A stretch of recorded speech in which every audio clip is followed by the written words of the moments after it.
Notice to all, this program discusses issues about abusive politicians and abusive individual rich people who abuse the rights of our fellow citizens who are oppressed.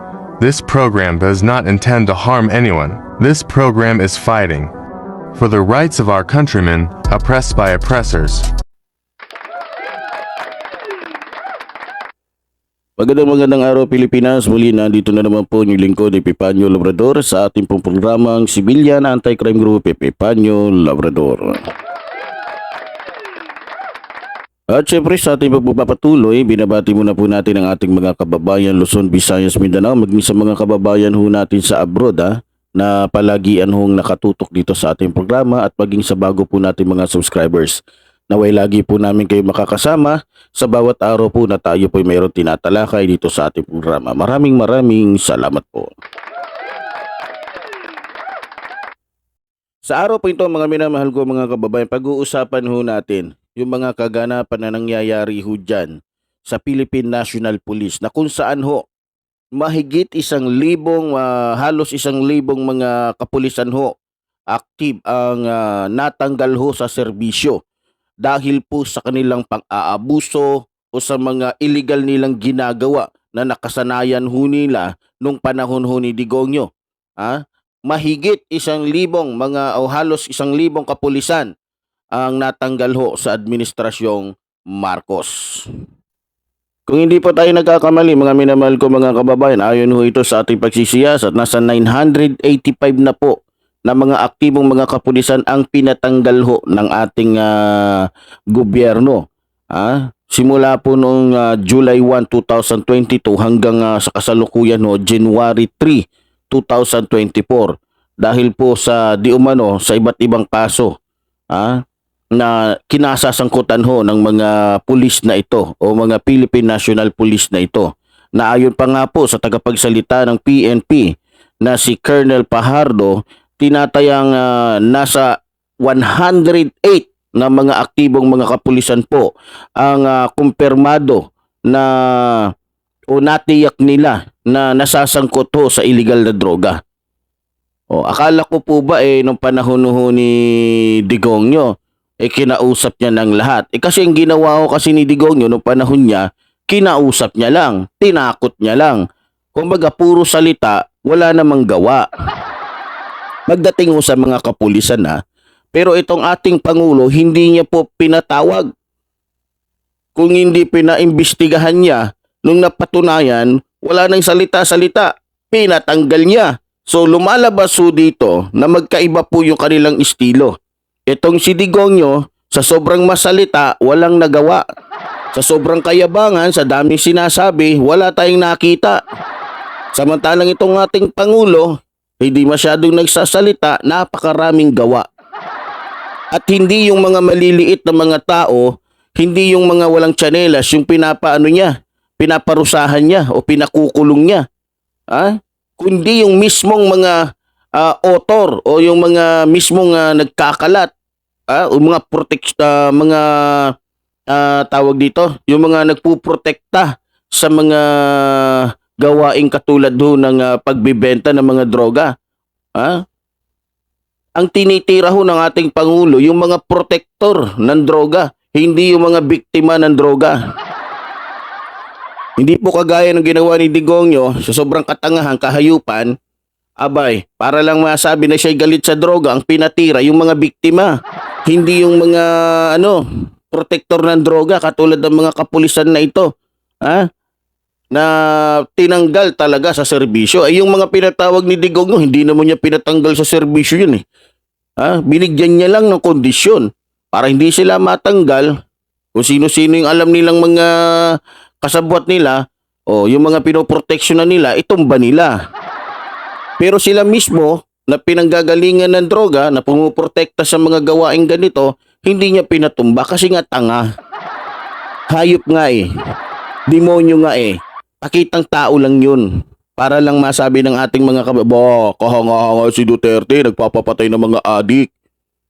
Pero yung mga pinanggagalingan ng droga, hindi niya pinapatay. Kasi nagpapabango nga siya. Eto na, di ba?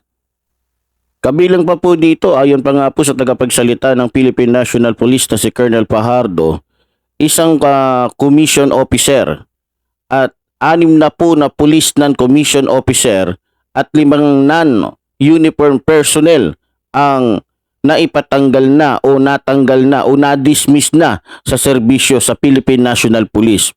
Dagdag pa ho ni Fajardo, bukod sa natanggal na po sa serbisyo ang mga ito, may 230 naman po ang napatawan ng demotion at 10 dito sangkot sa illegal na droga, na kung saan po aabot sa 1,701 ang nasuspende, kung saan 60 o 6 na po dito ang sangkot sa illegal na droga. Tignan nyo ha, ito po yung totoong pakikipaglaban laban sa droga. Kasi sa panahon ho ni Digongyo, hindi po matatapos ang pakikipaglaban niya sa droga dahil yung po ay pakitang tao lamang. Bakit ho? Kung ikaw ay magtatanim ng puno, sino po ba ang pinanggagalingan ng bunga? Hindi ba po ang ugat? Ang nangyari po kasi kay Digongyo noong panahon niya, para lamang po maipakita sa taong bayan na siya ay galit sa droga, ang ginagawa ho niya, ang pinapatay niya yung mga biktima ho ng droga. Pero yung mga ugat, katulad ho ng mga drug lords na nagdala dito sa ating bansa ng tuli-tulinadang mga droga, at maging yung mga pulis na nakipagsabuatan sa mga drug lords na ito, na kung saan nagtayo na din ng kanilang mga sari-sariling mga drug laboratory, na kung saan nga, di ba, yung iba talagang pinasok na ho ngayon ng ating gobyerno, at talagang nalaman ho nitong administrasyong Bongbong Marcos na ho na ang nagmamay-ari pala ng ibang mga drug laboratories dyan ay mga colonel, mga general. Noong panahon ho kasi ni Digongyo, para po makita lamang ng ating mga kababayan na talagang siya'y galit sa droga, para mapagtakpan niya yung pagiging drug lord nilang mag-ama ni Paulo Duterte, ganun po ang kanyang ginawa. Ngayon po, dahil hindi po pakitang tao ang ginagawa ho ng ating Pangulo at siya po'y hindi sangkot sa anumang uri ng droga, ang kanya pong pinatatrabaho po sa ating mga kapulisan na tugisin, hulihin, wasakin yung mga ugat ho na kapag naputol na at kumbaga naalis na sa lupang kinatitirikan nito, ay mawawalan na ho ito ng lakas, mawawalan na ng buhay, etc. etc. Dahil po ugat ang tinitira ng ating Pangulo, dito po natin masasabi na wala na pong tutubong bunga doon sa puno ng ugat na ito. Kaya lumalabas lamang po, mga minamahal kong mga kababayan, hindi natin narinig, hindi natin nakita na nangangako ho ang ating Pangulo na bubuwagin niya ang mga sindikato ng droga o yung mga sangkot sa gobyerno na mga taong nandiyan sa gobyerno na nakikiisa sa mga gawain na katulad ho nito, na kung saan karamihan sa kanila, lalong-lalo na po sa mga kapulisan, nagiging protector ho ng mga adik o ng mga drug lords na nagkakalat ng mga droga dito sa ating bansa. Mga kababayan, ito po yung tunay kasi wala siyang sinasabi. Kumbaga, kung ikukumpara mo si Duterte kay Marcos, si Marcos ho matalino at totoo sa sinasabi, sa ginagawa niya. Si Digongyo po kasi hindi. Tingnan nyo ha, ang daming mga pulis na sinasabi niya na sangkot daw dito sa listahan niya. Nasa listahan niya yung mga general, binanggit pa niya para lang maging kapanipaniwala na pati yung mga pulis na mga bigatin binabangga niya, pero wala pala yun eh. Kumbaga para lamang maging sikat siya, para lamang tumatak sa isipan ng mga tao, si Duterte tinitira niya yung mga general. Nasaan? Natanggal ba? Nakulong ba? Tingnan nyo ngayon ang administrasyong Marcos.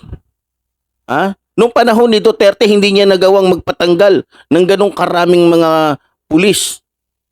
Na halos umabot ng 1,000 dahil napatunayang sangkot sa illegal na droga o sa mga katiwalian.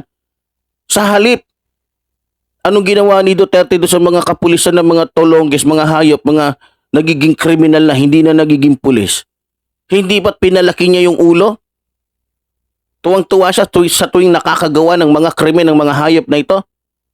Na siya naman ngayon, na tinuturuan ng leksyon ng administrasyong ito. Ngayon, sinong lumalabas sa kanilang dalawa na tunay na makabansa? At tunay na matapang?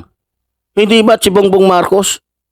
Dahil kung duwag si Bongbong Marcos, magdadalawang isip siya.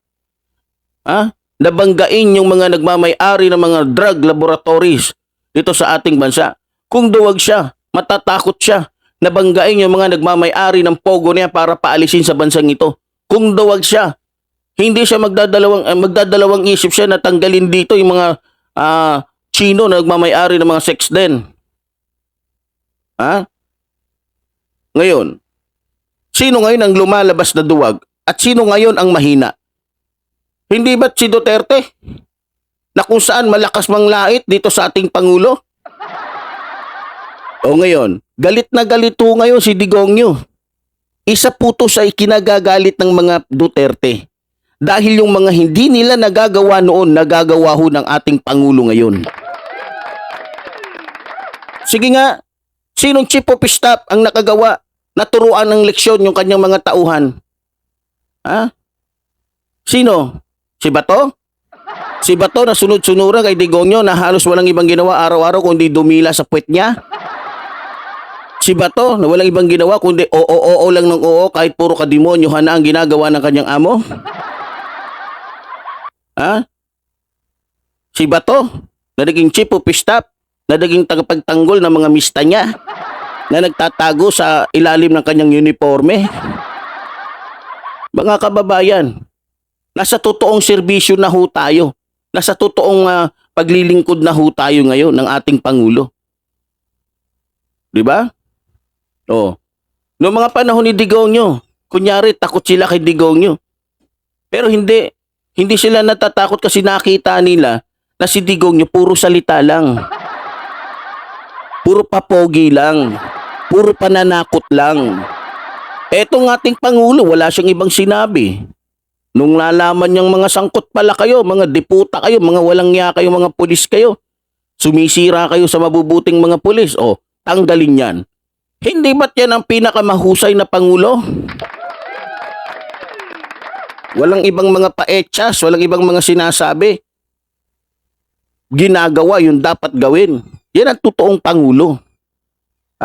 Hindi kagaya ni Digongyo na sa dami ng kanyang sinabi, ni isa walang nangyari. Sa dami ng kanyang inilabas ng mga sinasabi niyang sangkot na mga kapulisan dyan, ni isa wala siyang pinatumba. Sa halip ginamit niya para proteksyonan siya. Di ba? Galit na galit si Digongyo ngayon. Dahil napakaraming mga, biro mo ba naman mga non-commissioned officer, commission officer, pati mga limang non-uniform personnel. Hindi to napaalis ni Digongyo noon. At yung iba pa. Ngayon kaya galit na galit to kasi si Digongyo. Dahil iniisa-isa ni Marcos ngayon yung mga hindi niya pinatanggal noon. Na sila talaga yung pinakaugat. Hihina po kasi ang negosyo ni Digongyo kapag nagpatuloy ito. Kaya galit na galit si Digongyo pati si Paulo Duterte na manatili po si Bongbong Marcos sa kanyang posisyon dahil nauubos na po yung mga galamay nitong ni Digongyo. Nakaisa niya sa kanyang negosyo sa pagpapalakad o pagpapakalat ng droga sa bansang ito. Nakasabwat ang mga Chino na nagsusupply naman dito kay Digongyo. Na sinusupply naman nila Digongyo sa mga kasabwat nila. Ito na nga yung hinuhuli ngayon. Yung mga pinatanggal ngayon ng ating Pangulo na balita ko nga, lahat ng natanggal na ito ay makikiisa para humabaksak ang administrasyong Marcos. Lahat po ito'y makikiisa kay Duterte. Paano hindi makikiisa sapagkat alam nila na kapag si Sara Bolati na ang naging Pangulo, lahat sila makakabalik sa serbisyo. O hindi man makabalik sa serbisyo, lahat sila makakabenepisyo at talagang happy-happy na naman dahil yung kanilang amo na naman ang humahawak sa bansang ito. Ngayon, pagpatuloy ho natin. Ayon po sa tagapagsalita ng Philippine National Police na si Fajardo, nasa 134 po na mga kapulisan ang tinanggalan ng sweldo. At nasa 694 naman po ang pinagsabihan o binalaan na ho ng ating Pangulo. At 79 naman ang na-restrict. At habang may 109 naman pong mga kapulisan ang natanggalan ng benepisyo kung saan 8 po dito ay sangkot talaga sa droga. Pero sa kabila naman ng mga usapin na ito o sa bilang ng mga pulis na nasasangkot ho sa illegal na droga, ayon ho kay PNP Chief of Staff General Benjamin Acorda Jr. na hindi ito nakakaalarma dahil maliit lang aniya sa porsyentong ito sa buong kapulisan force o sa buong police force. At agad nilang inaaksyonan, ayon ho sa kanya, agad naman nilang inaaksyonan ang mga ganitong kaso. At dagdag pa ho ni General Acorda, from July 2022 to date to my understanding, there are more or less 3,932 PNP personnel who were meted penalties. So tuloy-tuloy lang daw yon, mga minamahal kong mga kababayan. That is drug related ayon ho sa kanya. So these penalties ranges from the dismissal from service, demotion, suspension, pagdating sa percentage, it's 25% of all police force ayon ho kay General Acorda Jr. So mga minamahal kong mga kababayan, sa nakikita ko ho, malamang at sa malamang, dahil iniisa-isa na ho ng ating Pangulo yung mga koneksyon ni Digongyo, mga kasabwat niya na nasa ating gobyerno katulad ho ng mga kapulisan. Nakikita ko na ho na ito rin ang gagamitin ni Digongyo para ho pabaksakin ang ating gobyerno. Sapagkat itong mga ito ay may mga koneksyon. Napakarami pong nalululun sa droga ngayon sa buong Pilipinas dahil po sa pagpapakalat ng droga ni Digongyo o ng kanyang anak na si Paulo Duterte sa buong Pilipinas. Naniniwala po ako dahil maraming adik, malamang 100% ho ng mga adik o mga nalululun na sa droga ang susuporta po talaga dito kay Digongyo. Ilang libo po yan na mga kasabwat ho ni Digongyo sa illegal na droga. Sa isang lugar lamang ho, ilang libo din ho dyan. Metro Manila, ilang libo dyan ang gumagamit ho ng droga. Ilang libo dyan na mga tigasin, na mga nagsusupply ho ng droga dyan sa buong Kamaynilaan. Nakasabwat ho ni Digongyo na maaari niyang maging kaisa sa kanyang pinaplano para pabaksakin ho ang Administrasyong Marcos. Kabilang na ho dito itong mga kapulisan na kung saan dahil nga sila ay dismiss na sa serbisyo, maaaring gamitin ho sila ni Digongyo para ho gumawa ng mga kalagim-lagim na krimen. Na kung saan pwedeng gamitin ni Digongyo ang mga ito para ho pandagdag sa kanyang mga plano para ho pabaksakin ng ating Pangulo. So dito natin nakikita mga minamahal kong mga kababayan na ang pakikipaglaban ho o ang kagustuhan ho ng mga Duterte na pabaksakin siya ay hindi po dahil sa kapakanan ng ating bansa, kundi dahil po sa kanilang negosyo sa droga. Nakukuha po ninyo mga minamahal kong mga kababayan. Yung mga kapulisan na to, yung mga general na yan na dati gusto niya, sinabi niya mga sangkot sa droga na tinulungan niya para hindi matukhang, para hindi makulong. Malamang ho, yung mga general na yan, isa din po yan sa mga tutulong sa kanya dahil sila ay napagbigyan naman ni Digongyo na hindi ipakatay nung panahon niya. Hindi ipakulong. Napakarami po mga lespo na malamang na natanggal sa serbisyo ang magiging kaisa ho nitong ng ating Pangulo. Alam niyo po kung ang iniisip lamang po ng ating Pangulo ay sumipsip, magpalakas sa PNP, hindi niya po kailangan tanggalin itong 1,000 mahigit ng mga kapulisan sa serbisyo kasi pwede niya itong pahimurin sa puwet niya. Pwede niya itong gawing sunod-sunuran sa kagustuhan niya. Pero hindi po siya ganon, hindi po ganon ang ating Pangulo. Pag mali ay mali, pag tama ay tama. Kumbaga pinapakita lamang po ng ating Pangulo na wala siyang pakialam kahit general ka pa, kahit ano pang posisyon mo dito sa ating bansa dahil lumabag ka sa batas ng bansang ito, kaya kailangan managot ka. Kaya nga po dapat lamang hangaan natin ang ating Chief of Staff na si Acorda. Dahil kung si Bato yan, nako, dadramahan ka lang yan. Tingnan nyo yung gumawa ng masama doon sa isang Chinese ba yun? Chinese national na hinulid up ng mga pulis. Anong ginawa ni Bato? Patapang-tapangan pa tong hayop na to. Yung pala, ang gagawin lang pala niya doon, papapush up lang niya pala yung mga pulis doon. Ipapanakel lang pala niya. Yun na ba yun? Kung hindi mga pulis yun, malamang pinatumba na ni ni Kalbo yun eh. Kumbaga bias, pag pulis ang gumawa ng krimen, nakel. Push up, papagalitan kunyari. 'Di ba? Kasi nga nagpapalakas nga si Digongyo sa mga tiwaling mga pulis ng mga panahon na yun para magawa nga niya yung mga gusto niya, para mapasunod niya sila sa mga katarantaduhan niya. Na ibang-iba naman ngayon sa ginagawa ng ating Pangulo. Na kung saan tinuturuan ng ating Pangulo ang mga kapulisan na kahit ano pa ang ranggo mo, sumunod ka sa batas na pinag-uutos ng bansang ito. Yan po yung malaking kaibahan na makikita natin sa pagkatao ni Duterte at ang ating Pangulo ngayon.